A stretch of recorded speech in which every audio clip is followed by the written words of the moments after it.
Moms, batuk merupakan hal yang bisa terjadi pada siapapun. Namun siapa sangka, jika batuk bisa menjadi sangat berbahaya pada ibu hamil. Pasalnya, hal ini bisa saja menjadi tanda jika moms memiliki penyakit yang berbahaya dan dapat menimbulkan efek buruk pada kandungan. Melansir dari kompas.com, berikut beberapa bahaya yang dapat terjadi saat moms sedang mengalami batuk. Simak penjelasannya di video ini ya. Jangan lupa like, comment, dan share videonya, subscribe YouTube Nakita Channel, dan juga nyalakan lonceng notifikasi supaya moms tidak ketinggalan informasi terbaru dari Nakita.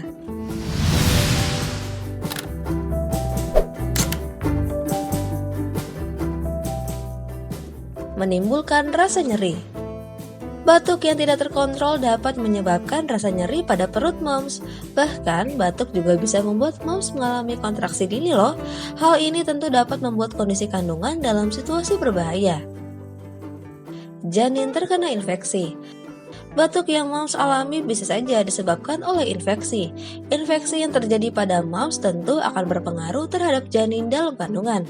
Pasalnya, kuman penyebab infeksi dapat menembus plasenta dan dapat masuk ke dalam tubuh janin.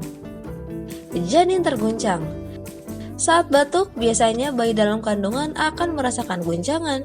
Jika terlalu sering terguncang, terutama pada trimester awal, tentu hal ini dapat menyebabkan keguguran.